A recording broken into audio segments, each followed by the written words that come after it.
Samadhi é uma palavra antiga do sânscrito para a qual não existe nenhum equivalente moderno. Há um desafio essencial ao fazer um filme sobre Samadhi. Samadhi se refere ao impossível de ser transmitido no nível da mente.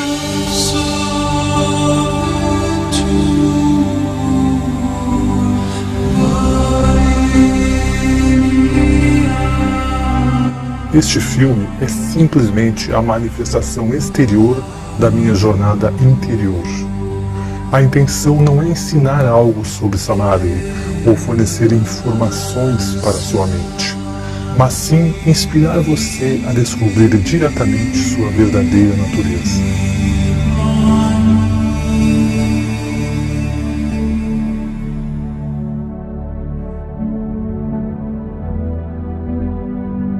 Samadhi é mais relevante hoje do que em qualquer outra época da história. Vivemos um momento em que não somente esquecemos o que é Samadhi, mas esquecemos que nós esquecemos.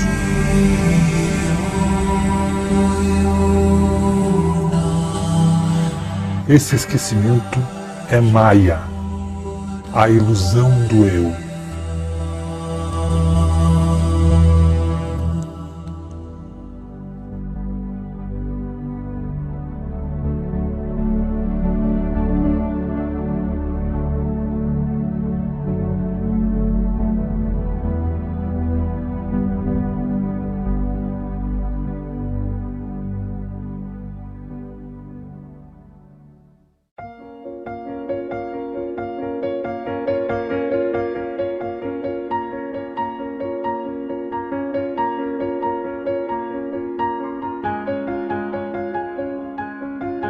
Como humanos, a maioria de nós vive imerso em nosso dia a dia, com uma mínima noção de quem somos, do porquê estamos aqui ou para onde vamos.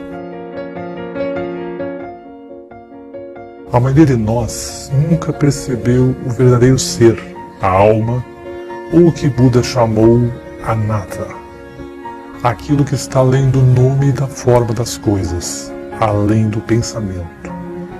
Como resultado, acreditamos que somos esses corpos limitados. Vivemos com medo, consciente ou inconsciente, de que a estrutura limitada do eu, com a qual estamos identificados, irá morrer.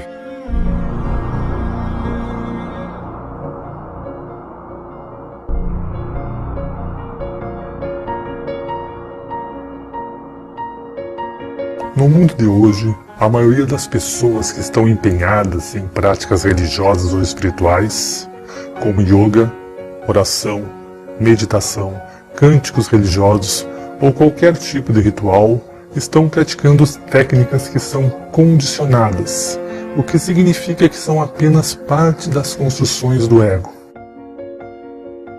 O problema não é a busca e a prática dessas atividades. Pensar que você encontrou a resposta em alguma atividade externa é o problema. Espiritualidade, em sua forma mais comum, não é diferente do pensamento patológico que está acontecendo por toda parte. É mais uma agitação da mente. É mais uma atividade humana do que uma expressão do ser. A construção do ego precisa de mais dinheiro, mais poder, mais amor, mais tudo. Aqueles que estão no chamado caminho espiritual desejam ser mais espiritualizados, mais despertos, mais serenos, mais pacíficos, mais iluminados. O perigo de você assistir este filme é que sua mente vai querer possuir Samadhi. Ainda mais perigoso é que sua mente pode pensar que já possui Samadhi. Sempre que houver um desejo de alcançar algo, você pode ter certeza de que é uma construção do ego. Samadhi não tem a ver com alcançar ou acrescentar qualquer coisa para si mesmo. Vivenciar Samadhi é aprender a morrer antes de morrer. Vida e morte são como Yin e Yang, um contínuo inseparável, incessantemente se desdobrando sem começo nem fim. Quando afastamos a morte, também afastamos a vida. Quando você experimenta diretamente a verdade de quem você é, não há mais medo da vida ou da morte.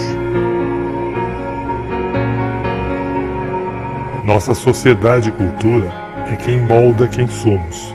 Ao mesmo tempo, somos escravos de profundos desejos e aversões, inconscientes e biológicos, que governam nossas escolhas.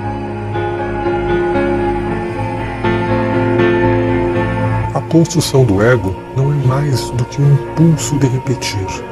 É simplesmente o caminho que a energia seguiu e a tendência dessa energia de seguir esse caminho novamente, seja positivo ou negativo para nosso organismo.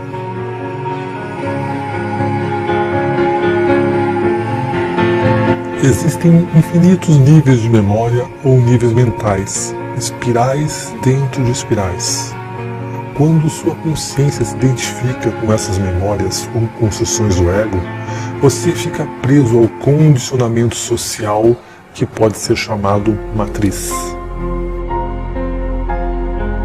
Há aspectos do ego de que podemos estar conscientes, mas são os aspectos inconscientes, conexões muito antigas, medos existenciais primitivos que realmente estão dirigindo toda a máquina. Padrões infinitos de apego à busca do prazer e ao afastamento da dor são sublimados em comportamentos patológicos. Nosso trabalho, nossos relacionamentos, nossas crenças, nossos pensamentos e todo o nosso modo de viver. Como gado, a maioria dos seres humanos vive e morre em uma obediência passiva, alimentando a matriz com suas próprias vidas.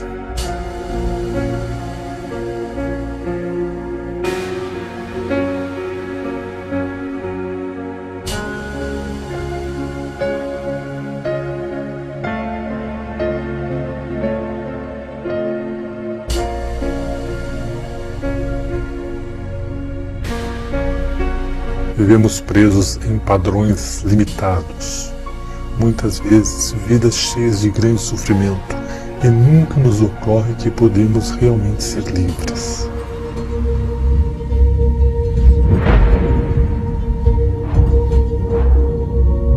É possível abandonar a vida que foi herdada do passado para viver uma nova vida através do despertar do mundo interior.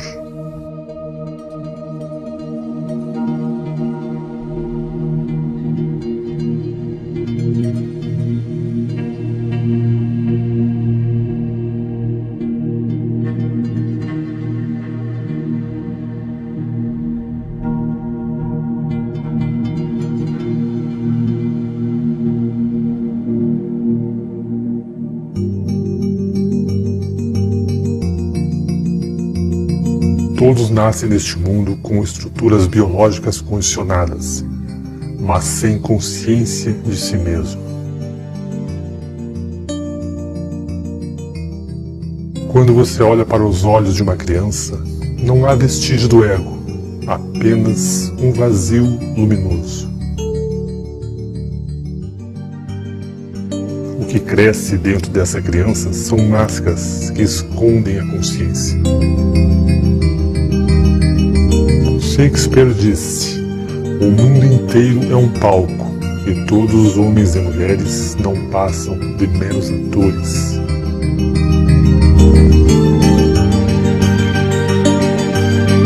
Em um indivíduo desperto, a consciência brilha através da personalidade, através da máscara.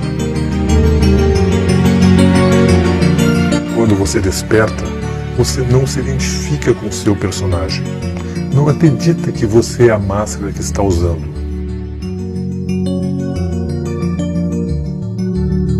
Mas também não abandona o papel que está desempenhando.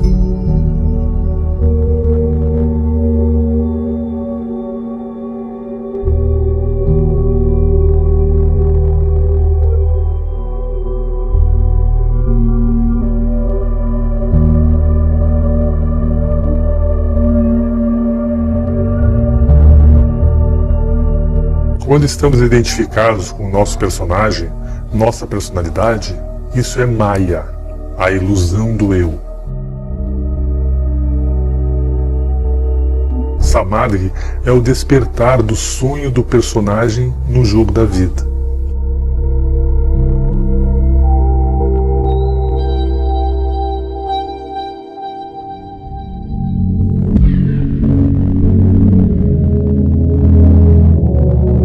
Dois 2.400 anos depois que Platão escreveu a República, a humanidade ainda está saindo da caverna de Platão. Na verdade, podemos estar mais fascinados por ilusões do que jamais estivemos.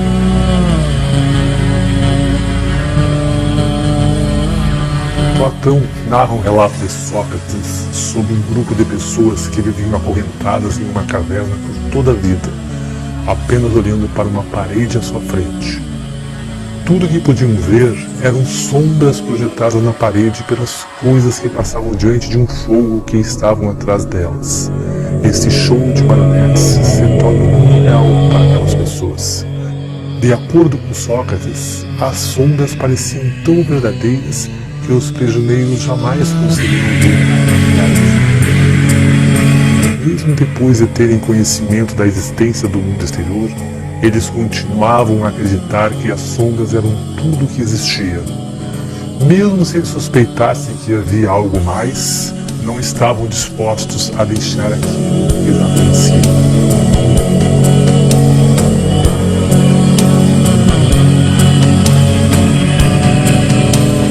A humanidade hoje é como aquelas pessoas que só veem as sombras na parede da caverna.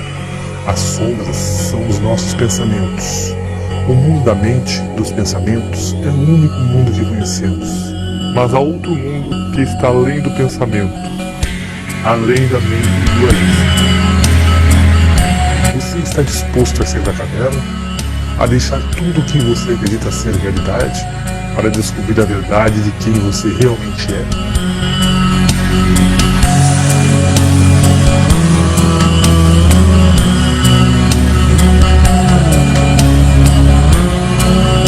Para vivenciar Samadhi, é necessário desviar a atenção das sombras, dos pensamentos, e olhar na direção da luz.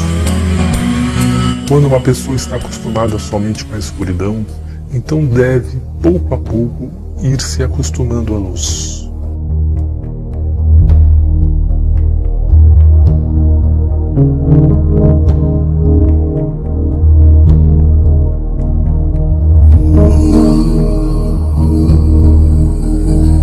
Da mesma forma, se adaptar a qualquer novo paradigma leva tempo e esforço, e exige uma vontade de explorar o novo e abandonar o velho.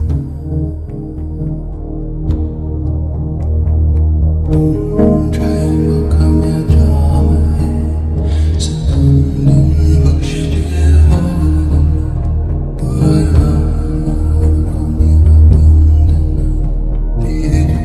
A mente pode ser comparada a uma armadilha para a consciência, como um labirinto ou uma prisão.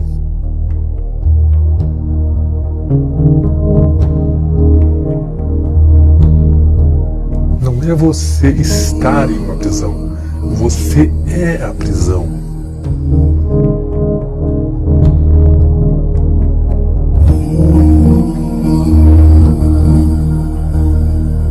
A prisão é uma ilusão. Se você estiver identificado com um eu ilusório, então você está dormindo.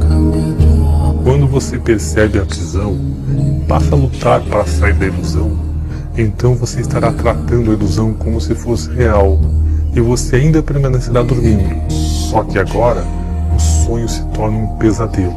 Você estará perseguindo e fugindo das sombras para sempre.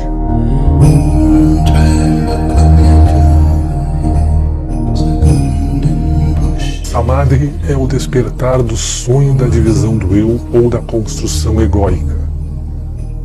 Samadhi é despertar da identificação com a prisão que chamamos eu.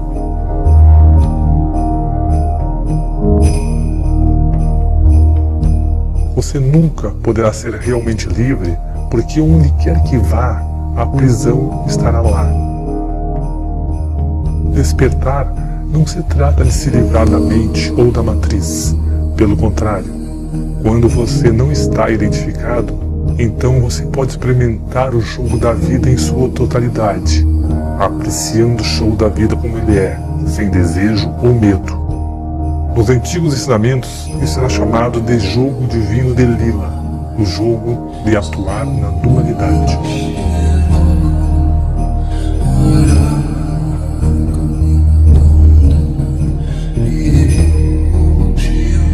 A consciência humana é um contínuo.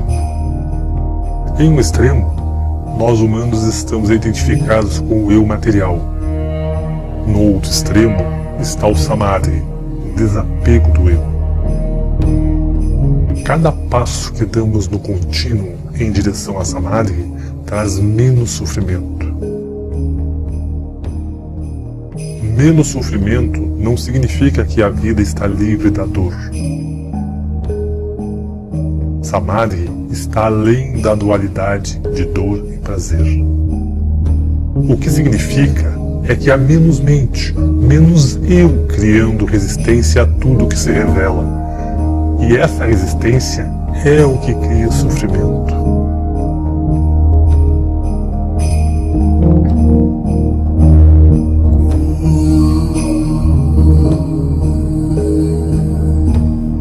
Pensar Samadhi, ao menos uma vez, permite que você veja o que está na outra extremidade do contínuo da consciência, para que você veja que há algo além do mundo material e do interesse egoísta.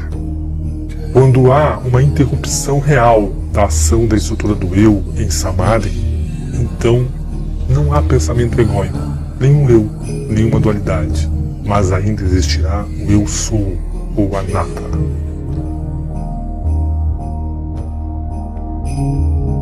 Nesse vazio está o amanhecer da verdadeira sabedoria. A compreensão de que o ser interior está muito além do jogo da dualidade, além de todo o contínuo. O ser interior é atemporal, imutável, sempre presente aqui e agora. A iluminação é a fusão da espiral primordial, do mundo manifestado ou do lótus em constante mutação, no qual o tempo se desdobra com o seu ser atemporal.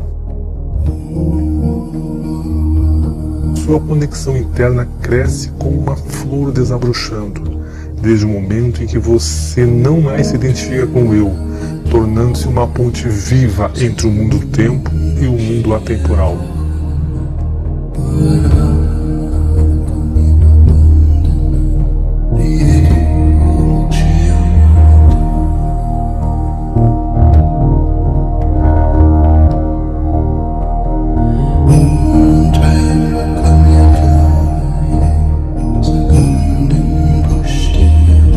A percepção do ser interior é apenas o começo do caminho. A maioria das pessoas terá que experimentar e perder Samadhi inúmeras vezes na meditação antes que sejam capazes de incorporar essa nova realidade em outras facetas da vida. Não é incomum ter profundas percepções sobre a natureza do seu ser durante a meditação ou autoinvestigação, apenas para se ver novamente caído de volta em velhos padrões, esquecendo a verdade de quem você é.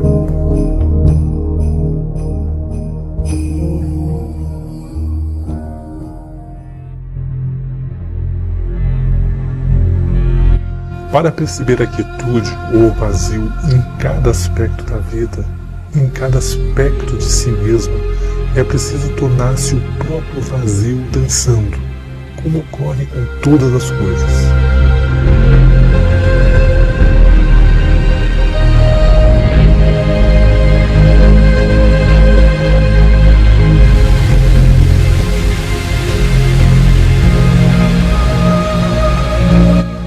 Quietude não é algo separado do movimento, não é algo oposto ao movimento.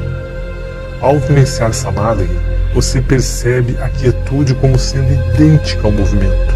A forma é idêntica ao vazio. Isso não tem sentido para a mente, porque a mente é a porta de entrada para a dualidade.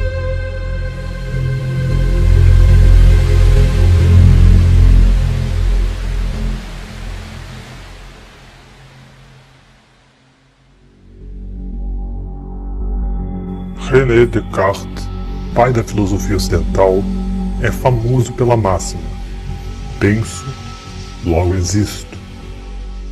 Nenhuma outra frase resume de maneira mais clara a queda da civilização e a total identificação com as sombras na parede da caverna.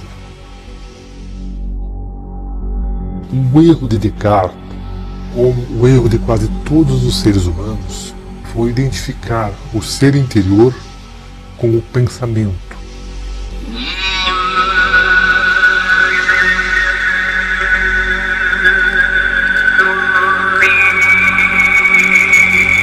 No início de seu mais famoso tratado, Descartes escreveu que quase tudo pode ser posto em dúvida. Ele acreditava que poderia duvidar dos sentidos e até mesmo dos pensamentos.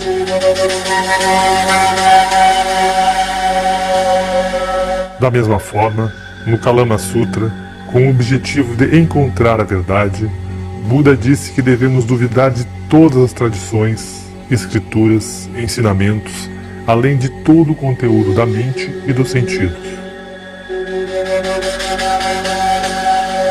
As ideias de Descartes e de Buda iniciam com total ceticismo, mas a diferença é que Descartes parou de questionar no nível do pensamento, enquanto Buda foi além dos níveis mais profundos da mente.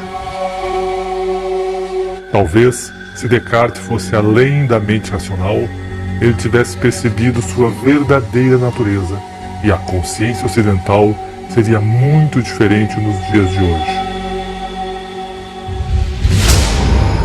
Em vez disso, Descartes escreveu a possibilidade da existência de um demônio maligno que poderia estar nos mantendo sob um véu de ilusão. Descartes não reconheceu esse demônio pelo que ele realmente era.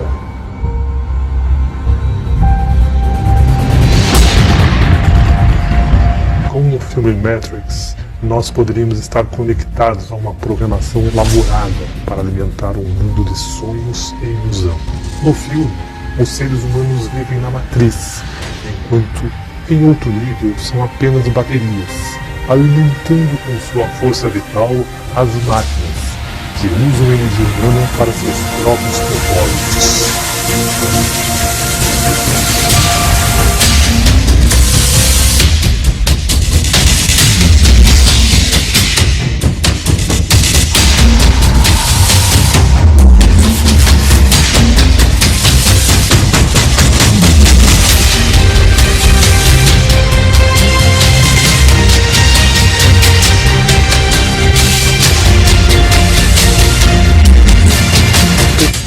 Querem culpar algo fora de si mesmos pelo estado do mundo ou por sua própria infelicidade.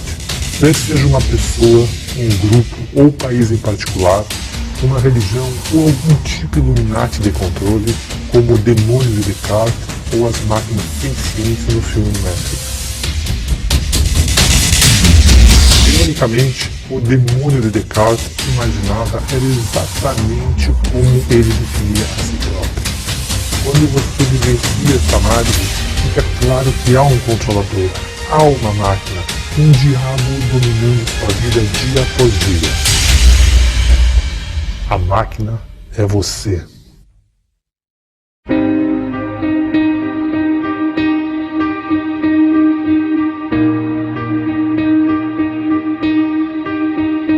A estrutura do ego é composta de uma porção de pequenos subprogramas ou pequenos chefes. Um chefinho deseja comida, outro deseja dinheiro, outro status, posição, poder, sexo, intimidade. Outro quer mais consciência ou atenção dos outros. Os desejos são literalmente infinitos e nunca podem ser satisfeitos. Gastamos muito tempo e energia decorando nossas prisões, cedendo às pressões para melhorar nossas máscaras e alimentando os pequenos chefes, tornando-os mais poderosos. Como viciados em drogas, quanto mais tentamos satisfazer nossos chefinhos, mais alimentamos nossos desejos.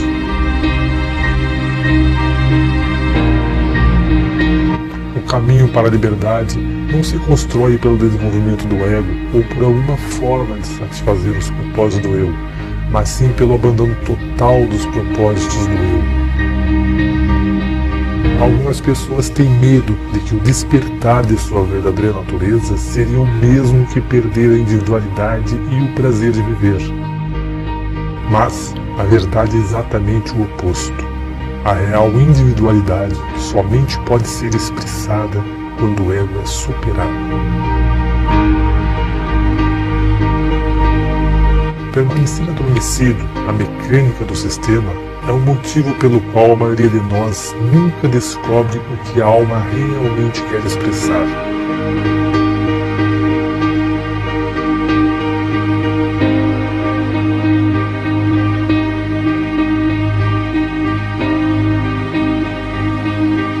O caminho para a Samadhi passa pela meditação, que permite observar o eu condicionado, aquilo que muda, e também perceber o próprio ser, aquilo que não muda. Quando você alcançar um estado de quietude, a fonte de seu ser, então você espera mais instruções, mas sem exigências quanto a qualquer modificação no mundo exterior. Não é mais a vontade do ego, mas a vontade do ser sendo realizado. Se a mente tentar mudar o mundo exterior, somente para ajustá-lo a alguma ideia do que acredita ser a verdade, é o mesmo que tentar mudar a imagem em um espelho, tentando modificar a própria imagem refletida. Para ver a imagem no espelho sorrir, você obviamente não pode manipular a imagem refletida. Você deve perceber que você mesmo é a fonte da imagem no espelho. A compreensão do verdadeiro ser não implica necessariamente que qualquer coisa no mundo exterior precisa mudar. O que muda é a consciência, a energia interior, que é libertada dos padrões condicionados e torna-se disponível para ser direcionada pelo ser.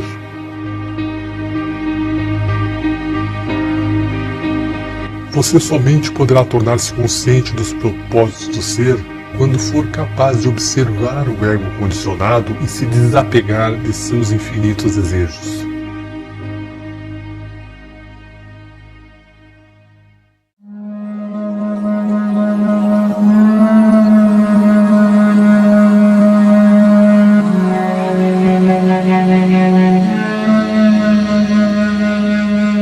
Sísifo é um personagem da mitologia grega que foi condenado pelos deuses a repetir uma tarefa sem sentido por toda a eternidade. Sua tarefa era empurrar uma pedra montanha acima e depois deixá-la rolar na eternidade.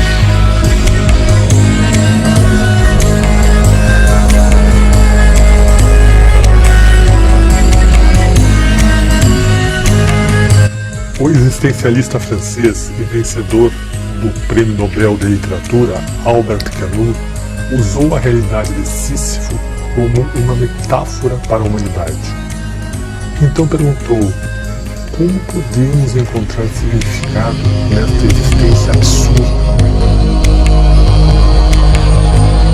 Os seres humanos trabalham duro, sem parar, construindo um amanhã que nunca chega. E finalmente, morremos.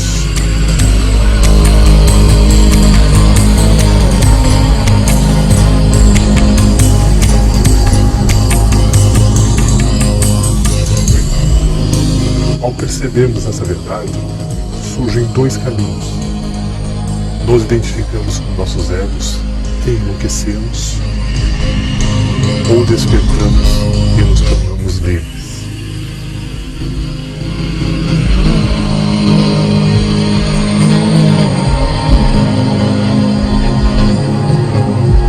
Nunca teremos sucesso em nossa luta no mundo exterior, porque este é apenas um reflexo do nosso mundo interior. O absurdo da situação torna-se claro quando há um completo e absoluto fracasso do ego tentando despertar através de suas buscas inúteis.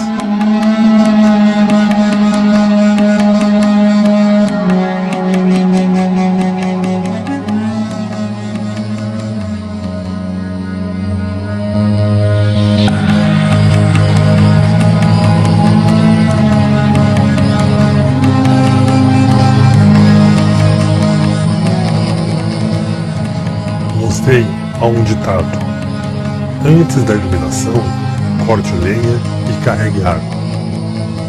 Após a iluminação, corte lenha e carregue água.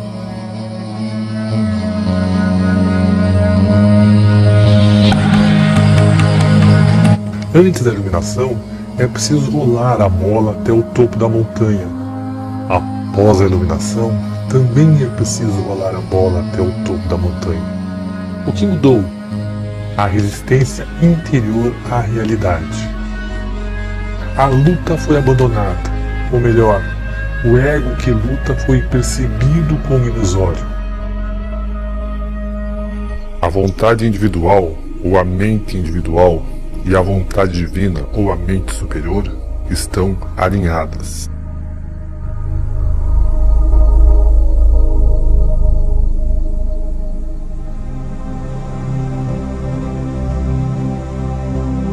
Samadhi é acabar com toda a resistência interior à mudança dos fenômenos externos, sem nenhuma exceção. Aquele que é capaz de manter a paz interior, independente das circunstâncias, atingiu o verdadeiro Samadhi. Você abandona a resistência não porque aceita passivamente uma coisa ou outra, mas para que sua liberdade interior não dependa de eventos exteriores. É importante salientar que quando aceitamos a realidade como ela é, não significa necessariamente que paramos de agir no mundo ou nos tornamos pacifistas. Na verdade, o que ocorre é exatamente o contrário. Quando somos livres para agir sem a influência de motivos inconscientes, então é possível agir em alinhamento com o tal, com toda a força de nossa energia interior.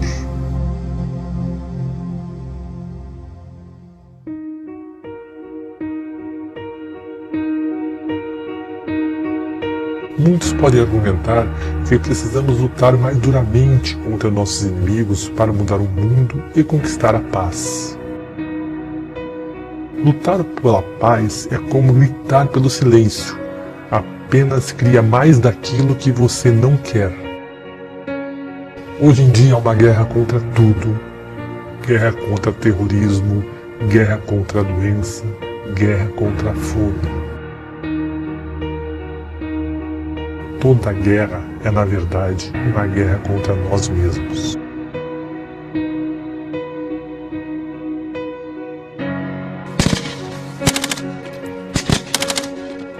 A guerra é parte de um delírio coletivo.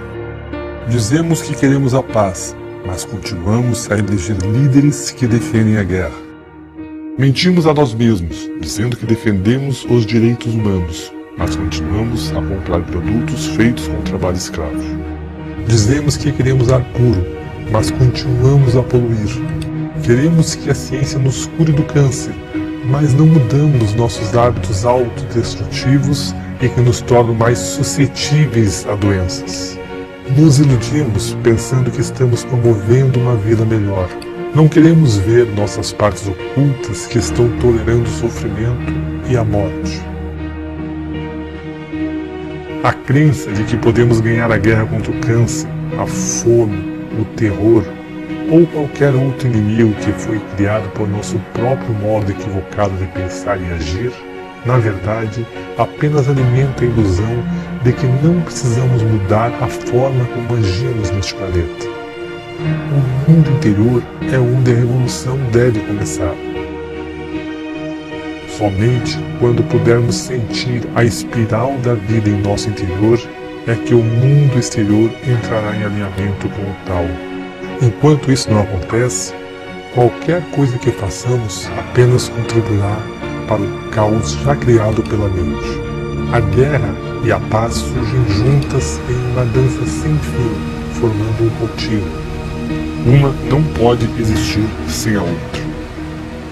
Assim como a luz não pode existir sem escuridão, e o que está acima não pode existir sem o que está abaixo. O mundo parece querer luz sem escuridão, plenitude sem vazio, felicidade sem tristeza.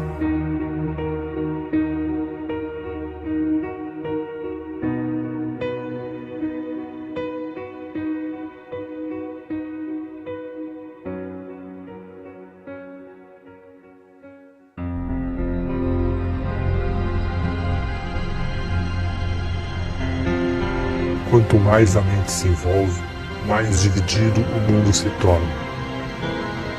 Cada solução criada pela mente egóica é impulsionada pela ideia de que há um problema, mas a solução se torna um problema ainda maior do que aquilo que estava tentando resolver. O que você resiste, persiste.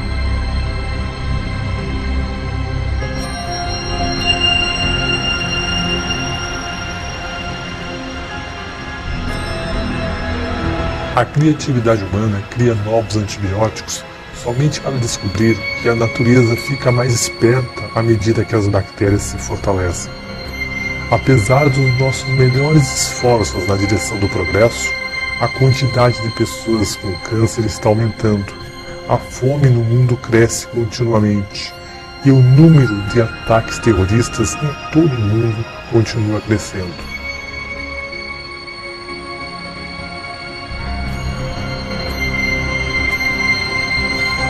O que há de errado com nossa forma de pensar e agir? Como um aprendiz de feiticeiro do poema de Goethe, conquistamos um grande poder, mas nos falta sabedoria para utilizar este poder. O problema é que não entendemos a ferramenta que estamos usando. Não entendemos a mente humana nem a sua real função e propósito.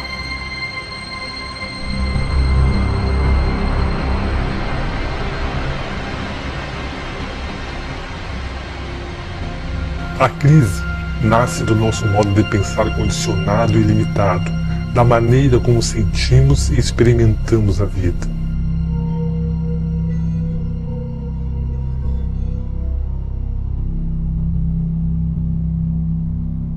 O racionalismo roubou nossa capacidade de reconhecer e experimentar a sabedoria das culturas antigas.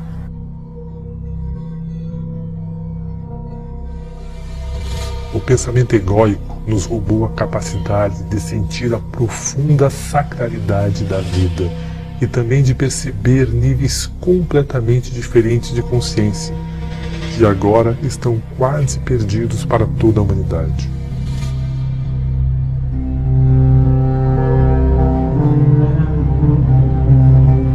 Na antiga tradição egípcia, néters eram formas arquetípicas cujas características podiam ser encarnadas por aqueles que purificavam seus corpos físico e espiritual para estarem aptos a abrigar níveis de consciência superiores. O néter original, o princípio divino dessa sabedoria, era conhecido como Thoth ou Tehuti, normalmente retratado como um escriba com a cabeça de um pássaro ou de um ibis. Representava a origem de todo o conhecimento e sabedoria. Thoth poderia ser descrito como o princípio cósmico do pensar ou do pensamento. Thoth nos deu a linguagem, os conceitos, a escrita, a matemática e todas as artes e manifestações da mente. Somente aqueles que haviam passado por treinamento especial eram autorizados a acessar o conhecimento sagrado de Thoth. O livro de Thoth não é um livro físico, mas é a sabedoria do reino akáshico ou etérico. A lenda conta que o conhecimento de Thoth estava profundamente escondido em um lugar secreto dentro de cada ser humano e estava protegido por uma serpente dourada. O mito arquetípico da serpente ou dragão que guarda um tesouro permeia muitas culturas.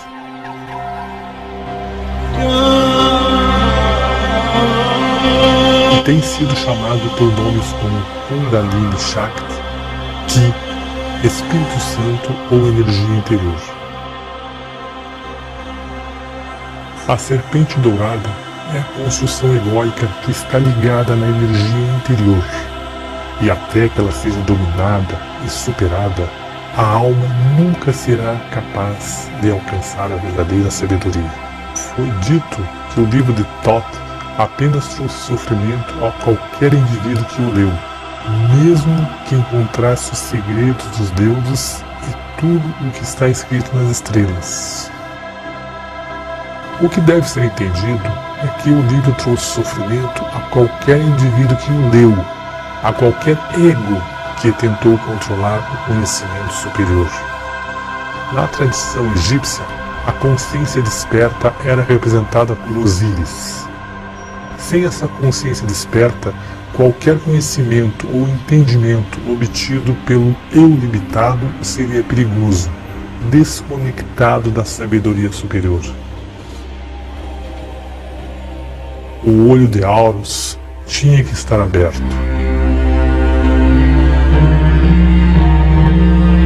O conhecimento esotérico é semelhante à conhecida história bíblica da queda no Jardim do Éden.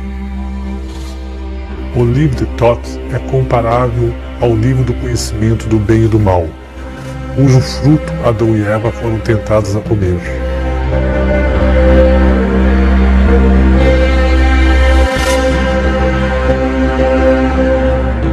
A humanidade comeu o fruto proibido, abriu o livro de Thoth e foi expulsa do jardim.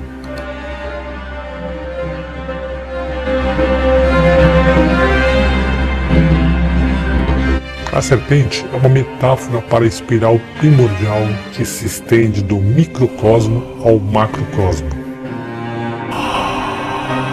Neste momento, a serpente é o próprio ego vivendo em você. É a própria mente egóica se expressando no mundo que construímos. Nunca tivemos acesso a tanto conhecimento. O conhecimento humano tem penetrado profundamente no mundo material, até mesmo encontrando a camada partícula de Deus. Porém, nunca fomos mais limitados e mais ignorantes de quem somos. Não sabemos como viver e não compreendemos o mecanismo pelo qual criamos sofrimento.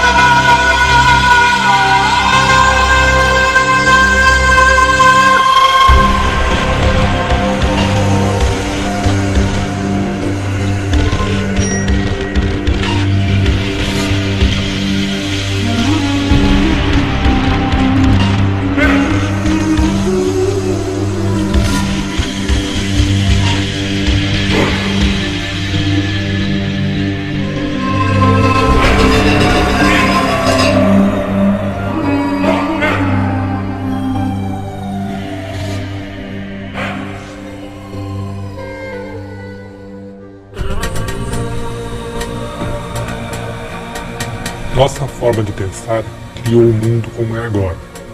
Sempre que rotulamos algo como bom ou mal, ou criamos preferências em nossa mente, é devido ao surgimento de estruturas egóicas ou interesses pessoais. A solução não é lutar pela paz ou conquistar a natureza, mas simplesmente reconhecer a verdade. Que a própria existência da estrutura do ego cria dualidade, cria uma divisão entre o eu e o outro, o meu e o seu, homem e natureza, interior e exterior.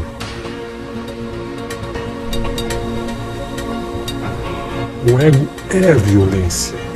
O ego cria uma barreira, uma divisão em relação ao outro para afirmar sua própria existência. Sem ego, não há guerra contra nada. Não há egoísmo, não há o impulso egoísta de querer se dar bem, enganando os demais. As crises externas em nosso mundo refletem uma grave crise interna. Não sabemos quem somos. Estamos completamente identificados com o nosso ego, enfraquecidos por nosso medo e separados de nossa verdadeira natureza. Raças, religiões, países, afiliações políticas, qualquer grupo do qual façamos parte, somente reforçam nossa identidade egoísta. Hoje em dia, quase todo grupo que existe em nosso planeta quer reivindicar sua perspectiva como certa e verdadeira, da mesma forma que fazemos a nível pessoal. Ao afirmar a verdade como sua, um grupo perpetua sua própria existência da mesma forma que um ego se limita e se separa em relação aos outros. Nos dias de hoje, mais do que nunca, diferentes realidades e sistemas de crença polarizados estão coexistindo na Terra. É possível que diferentes pessoas tenham pensamentos e reações emocionais completamente diferentes aos mesmos fenômenos externos. Da mesma forma, Samsara e Nirvana, céu e inferno, são dimensões diferentes representadas em um mesmo mundo. Um evento que pode parecer apocalíptico para uma pessoa pode ser visto como uma bênção para outra. Diante desta realidade, está claro que as circunstâncias externas não devem afetar o seu mundo interior.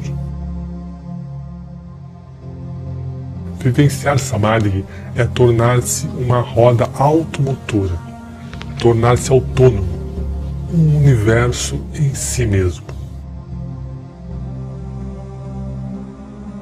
Sua experiência de vida não se torna dependente das mudanças dos fenômenos externos. Uma analogia pode ser feita com o cubo de Metatron. Metatron é mencionado em vários antigos textos cristãos, islâmicos e judaicos, e é relacionado com o arquétipo egípcio Thoth, como também a Hermes Trismegisto da Grécia.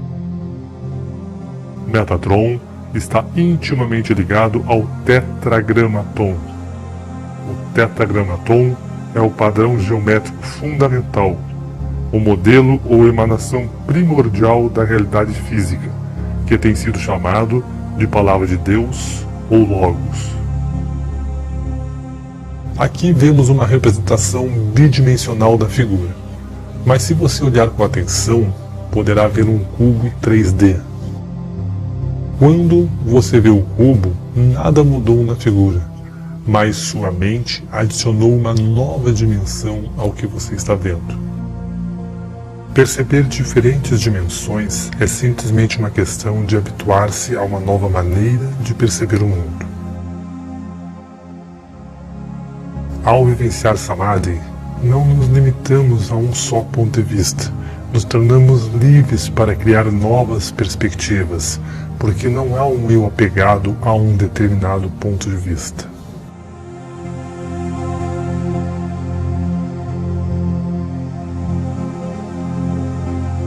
As maiores mentes da história humana sempre apontaram para níveis de pensamento além da estrutura limitada do eu. Para Einstein, a verdadeira medida de um ser humano é determinada principalmente pelo grau e pela compreensão que alcançou em relação à libertação do eu. O pensamento e a existência do eu não são um mal. O pensamento é uma ferramenta maravilhosa quando a mente está a serviço do coração. A filosofia Vedanta diz que a mente é um bom servo, mas um péssimo mestre.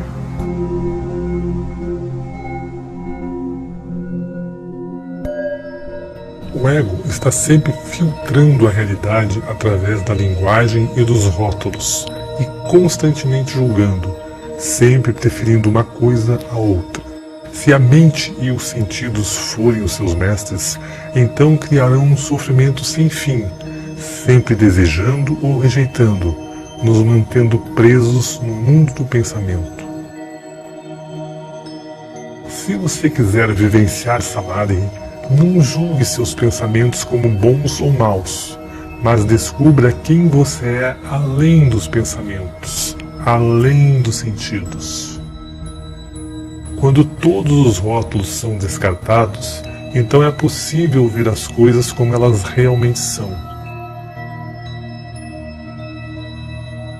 No momento em que é dito a uma criança o que é um pássaro, se ela guardar apenas o conceito que foi dito, então nunca mais verá um pássaro novamente. No futuro, a criança verá apenas seu pensamento.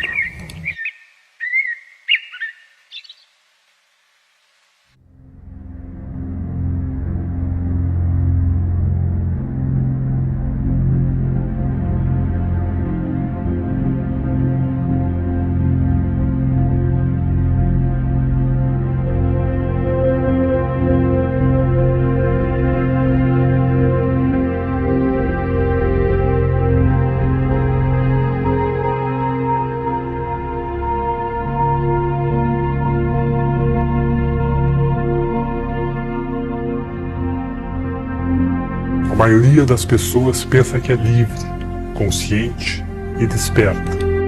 Se você acredita que já está desperto, então por que se esforça tanto para alcançar o que você acredita que já tem?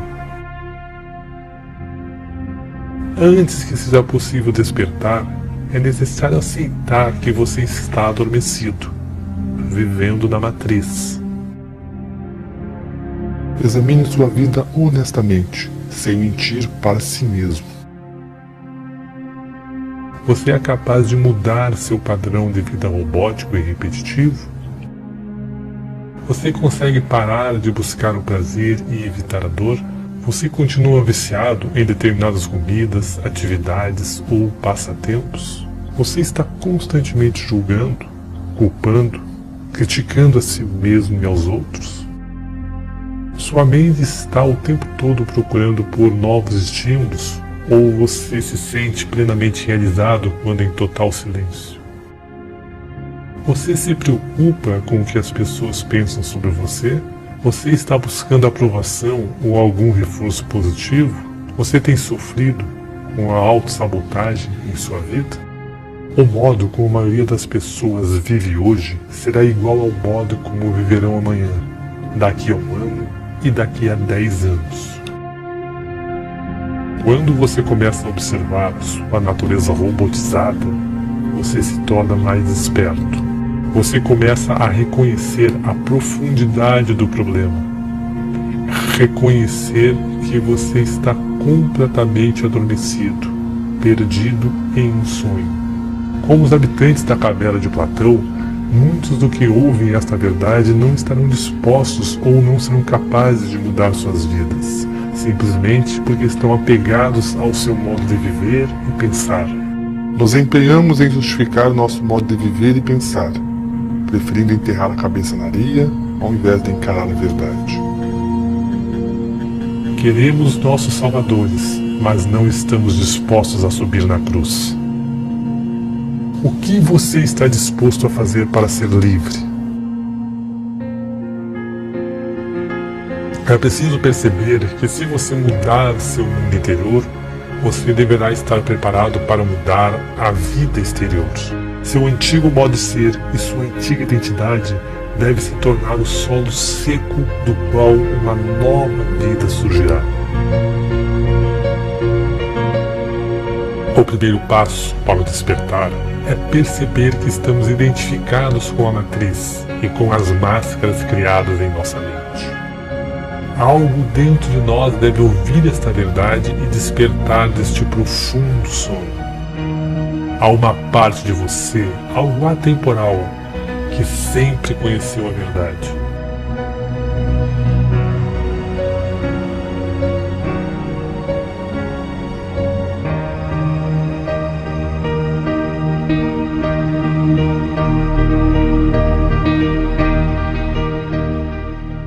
A matriz incutida na mente nos distrai, nos entretém, nos mantém eternamente fazendo, consumindo, apegados em um ciclo de desejo e aversão a coisas que mudam o tempo todo e nos impedindo de despertar nossa consciência, de vivenciar Samadhi, algo que é nosso por direito de nascimento, por sermos seres capazes de evoluir. Pensamento patológico é o que ocorre na vida normal.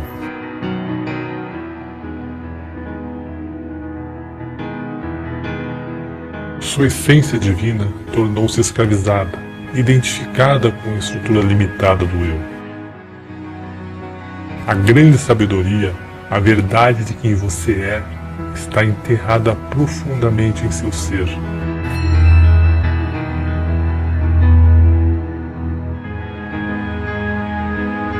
Krishnamurti disse: não é sinal de saúde estar bem adaptado a uma sociedade profundamente doente.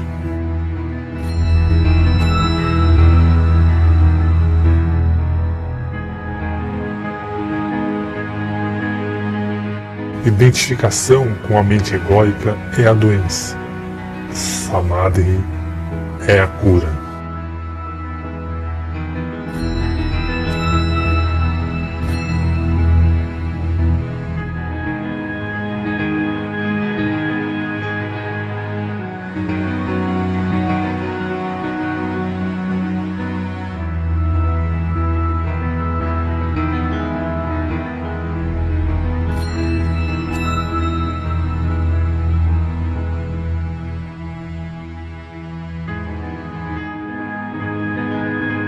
Os santos, sábios e seres despertos que conhecemos pela história da humanidade, todos aprenderam a sabedoria da auto-entrega.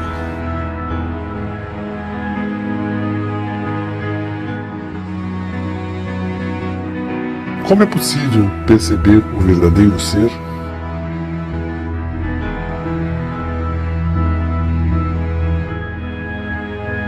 Quando você olhar além do véu de Maia e abandonar o eu ilusório, o que restará?